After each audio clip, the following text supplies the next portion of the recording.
So, I want to tell you about a quote that most people find comforting. And then I want to tell you about the four words that added to the end of it that changed everything for me. The quote is one that you've probably heard before, the idea that we do the best that we can with what we know. And when we know better, we do better. It's generous, it's forgiving. And if you're someone who knows exactly what you should be doing and you still can't make yourself do it consistently, it probably doesn't quite land for you because you know better, right? You know that you should be doing the things that you're not. And that's the whole problem. Those four words that I mentioned fix that. They explain the gap in a way that nothing else has for me. And once you hear them and really understand it, the reason that you keep ending back up at square one is going to make complete sense. So stay with me and let's get into it. Welcome to the Total Health and Midlife Podcast, the podcast for women over 40 who want peace with food, ease in their habits, and a body that they don't have to fight with. Hey everyone, welcome to the Total Health and Midlife Podcast. I am Elizabeth Sherman, and I am so incredibly happy that you are here with me today, spending a little bit of your time. And if you just heard that intro and you're wondering what four words I could possibly be talking about, good. I'm glad that you're here. I want you to stay with me. And we are totally going to get there. But first, I want to talk about you because you had a plan. And maybe it was about food, maybe it was about exercise, maybe it was about something completely different entirely, like going to bed at a reasonable hour or not pouring that second glass of wine on a random Wednesday when you swore yourself that you weren't going to drink during the week. You knew what you wanted to do. You thought it all the way through. And then at some point between making that decision and the moment it actually mattered, something shifted. You ate the thing anyway, you skipped the workout, you stayed up too late, and now you're sitting with that particular brand of frustration that isn't just about the cookie or the missed workout. It's the fact that you knew and it still didn't help. That's what this episode is all about. It's not about the cookie. It's not about the workout. It's the gap between knowing what you want to do, having all of the information, and then actually doing it when the moment arrives. Because if you've been living in that gap for a while, you've probably started to wonder if the problem is you. If something is just a little bit broken in your follow through or your resolve or whatever it is that we're calling it this week. And I want to let you know that it's not, nothing is broken. And I'm going to explain exactly what is happening. Now, there's a quote that I love and I completely stand by. And the quote is something along the lines of, we do the best we can with the information that we have. And then Maya Angelou says, and when we know better, we do better. And I've always really loved that quote because it's generous and it gives people room to be human. But when it comes to health, most women that I talk to, like, completely reject that idea because we all know better. Like, there is no lack of information on the interwebs about what we should be doing and why we should be doing. There is no lack of knowledge available to us. And most of us, most women, we have all of that information. And that's part of the problem. We think that if we gather more information, that that will create the urge to do better. That the problem must be that I just don't know enough. And I just want to share that that's part of the problem, that we all know that sugar isn't helping us. We all know that we would feel better if we moved our bodies. We know that a third glass of wine is going to wreck our sleep. We're not operating with incomplete information. We have all of the information. And yet, sometimes we still do the thing that we know that we shouldn't do, or we didn't do the thing that we should have done, right? And so that quote, as comforting as it is, doesn't quite cover it until I heard an addendum. 4 words added to the end that changed the entire meaning for me. And it really brought me down a rabbit hole, so to speak, of trying to understand what this whole thing is about.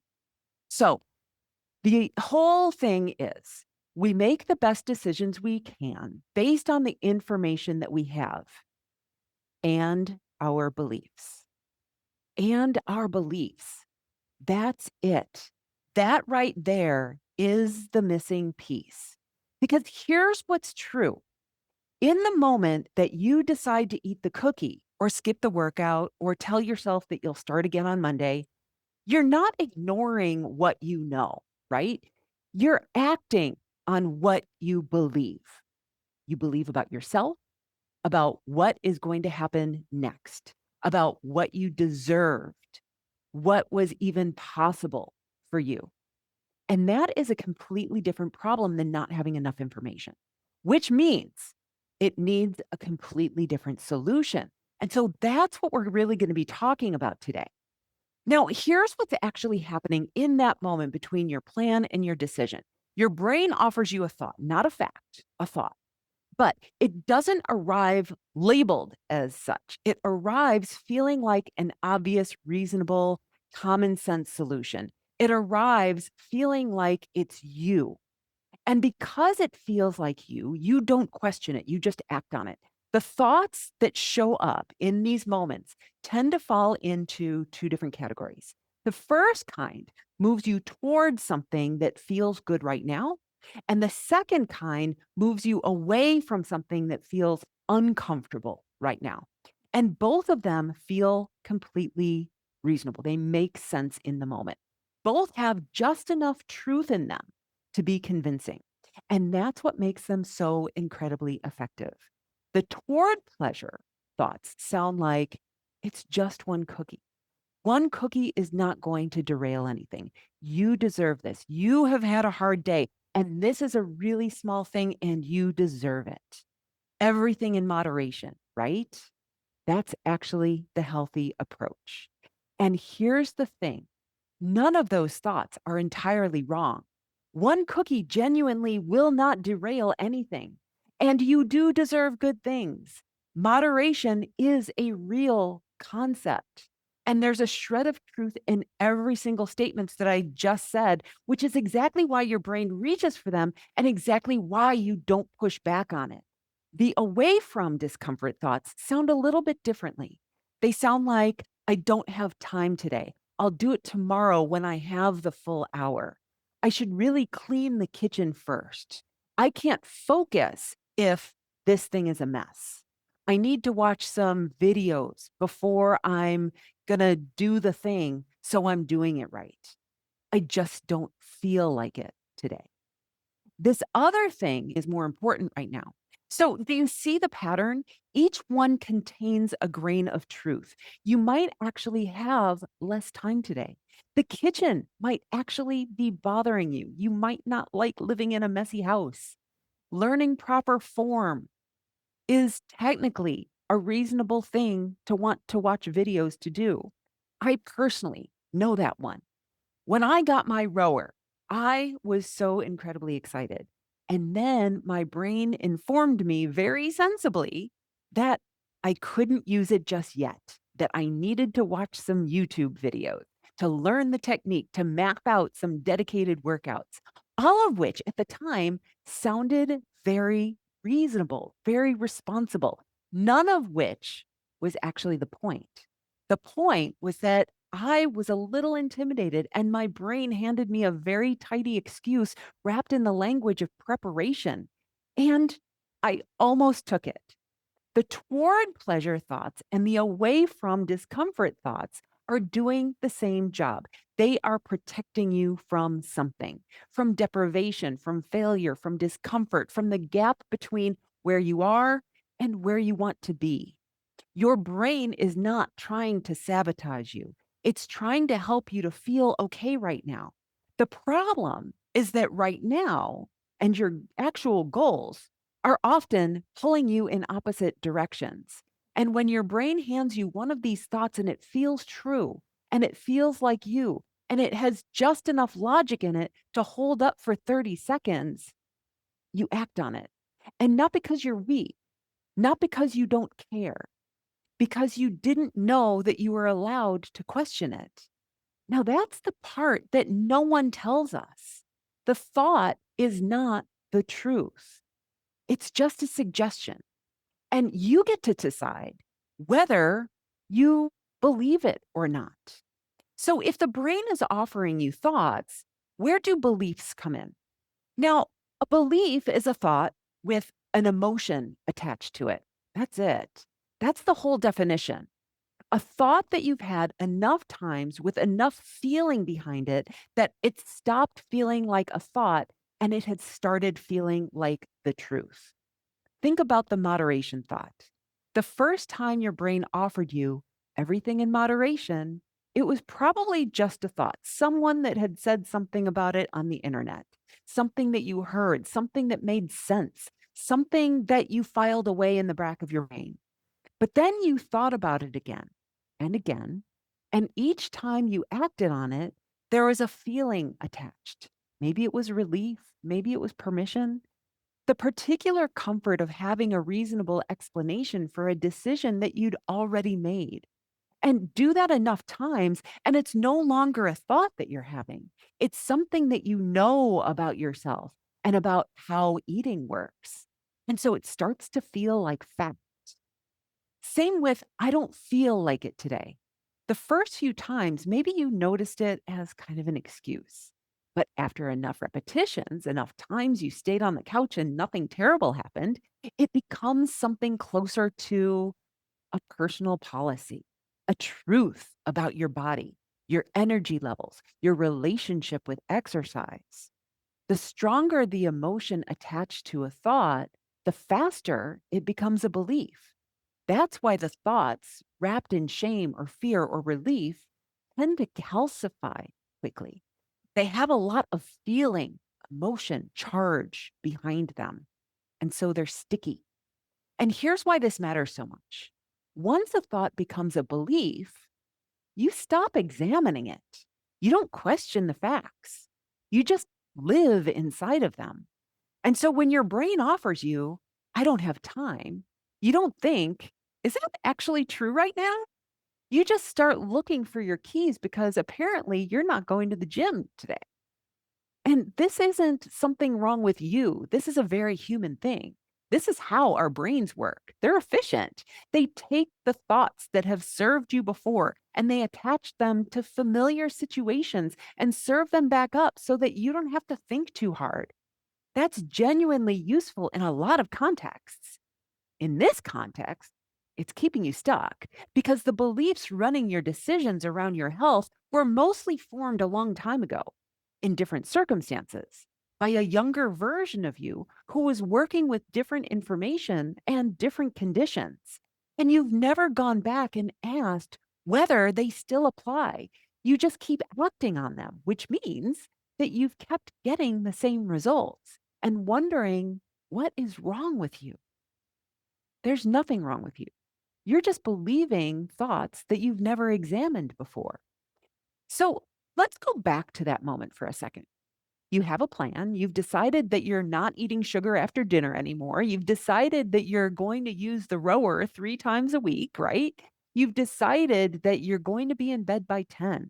You know what you want to do. You know what you should do. You've thought it through. The plan is solid. Maybe you even want to do the thing that you know you should do.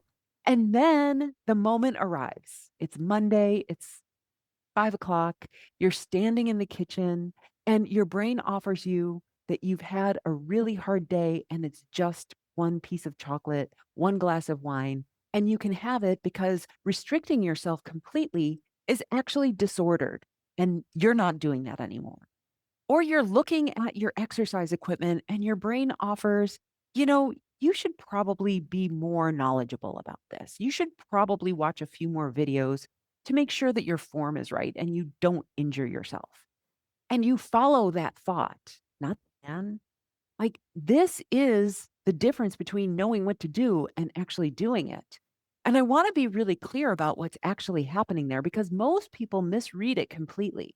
They think that this gap exists because they don't have the right system in place yet, or not enough motivation, or they think that they need someone to hold them accountable as if the problem is that nobody's there watching them. And so they look for a better plan, a stricter structure, an app, a program, a coach who will check in with them every single day. And sometimes that helps until the moment arrives again and the brain offers the thought again and the belief wins again.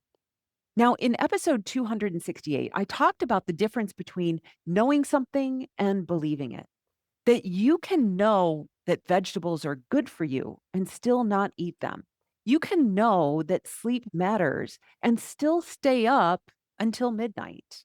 Like knowing is information, believing is something you feel in your body as truth. The gap between knowing and doing is not an information gap, it's a belief gap.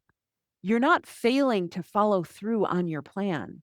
You are successfully following through on your beliefs every single time. Your follow through is actually impeccable. It's just pointed at the wrong thing. When your brain says that if you can't eat chocolate after dinner, you will never be able to enjoy it again, and you believe even a little that deprivation leads to restriction that leads to a miserable relationship with food, you're going to eat the chocolate. And not because your plan failed, because your belief won. When your brain says, I don't have time for the full workout, so I should skip it entirely, and you believe that partial effort doesn't count, you're going to skip the workout. The belief is doing the deciding. The plan never really had a chance. I had this exact experience with chocolate after dinner. I've told this story before. I decided that I was done with it as a nightly habit. And I was fine with that decision until my brain very helpfully pointed out that if I couldn't eat chocolate after dinner, that there was never going to be a time that I would be able to eat it again, which of course is not true. It's not even slightly true. But in the moment, it felt true enough in that moment with that particular emotion attached to it that I almost caved. Almost. The only reason I didn't is because I caught the thought before I acted on it. I recognized it for what it was, a belief masquerading as logic, a thought that my brain had offered so many times, it had started to feel like a fact. And I asked myself, wait a minute, is that actually true? And it wasn't. And that question is the entire game. So, what do you actually do with this information? Because I'm not going to tell you to just push through the thought. That's the approach that you've probably already tried, and it works until it doesn't, which is usually right around the third week of January or the second week of any new plan that you've ever made. And I'm not going to tell you to judge yourself for having the thought in the first place. The thoughts are not the problem. Your brain is doing exactly what brains are designed to do. Getting angry at it for offering you a convincing excuse is like getting angry at your phone for autocorrecting. It is just doing its job. What I want you to do instead is get curious. When the thought arrives, and it will, the only thing that you need to do is pause long enough to ask two questions. One, is it actually true? And two, is this helpful? That's it. Not a journaling exercise. You don't have to do a whole bunch of stuff. You don't have to go to therapy on it. Just two questions in the moment before you act on it. When your brain tells you that you don't have time for the full workout so that you should skip it entirely, is that actually true? Do you genuinely have 0 minutes? Or do you have 20 minutes that your brain has decided don't count? And is the belief that a shorter effort has no value actually helpful to you?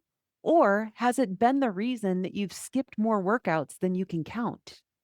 When your brain tells you that it's fine because it's healthy food and healthy food doesn't really count, and so you can eat all of it, Is that actually true? And is believing that actually getting you closer to feeling the way that you want to feel? I used to tell myself I needed to clean the kitchen before I went for a run, and there was some truth in it. I do think more clearly in a tidy space. But was it actually true that the kitchen had to be clean before I could even leave the house? No. Was that belief helpful? Also, no. It just gave my brain a very domestic sounding reason to stay inside and to avoid the discomfort of running.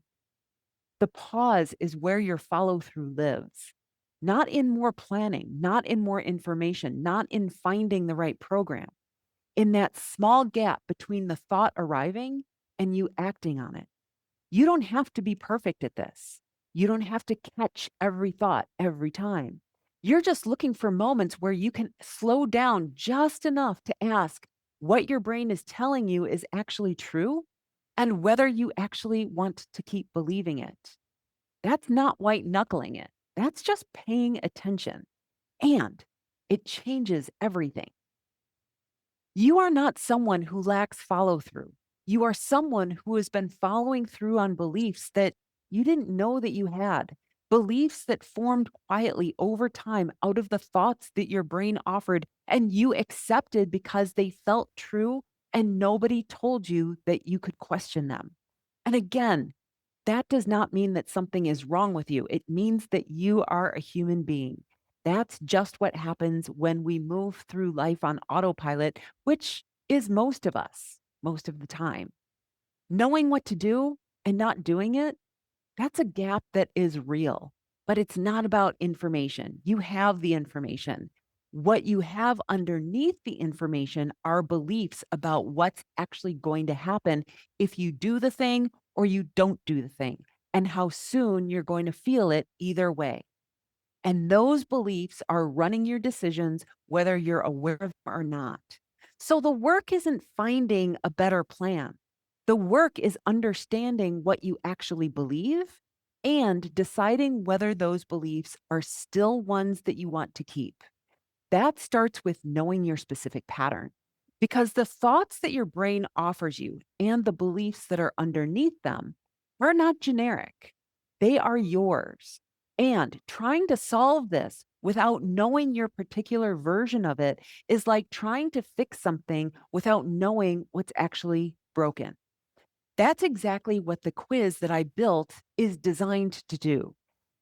Go to elizabethsherman.com/quiz. And this quiz takes about 3 minutes. It's super simple. It identifies your specific pattern, the real reason your follow through keeps breaking down, and what to look at first. Your results go straight to your inbox. If you know what to do, but you can't seem to make yourself do it, the quiz will show you why. Go to elizabethsherman.com/quiz. I'll also make sure that I put that in the show notes. And it's really just an eye-opening experience. So, thank you for spending your time with me today. I appreciate you so much. That's all I have for you today. Have an amazing week, and I will talk to you next time. Bye-bye. Hey, before you go, if you are someone who says, I know exactly what I should be doing, I just don't do it. Hey, if that's you, I made something for you. It's a free 3-minute quiz that gets underneath that exact problem. Not to give you more information, but to show you the specific reasons your follow through keeps breaking down. Because it's not the same for everyone. And once you can see your pattern clearly, everything else seems to change. Head to elizabethsherman.com/quiz. It's free, it's fast, and it's honest.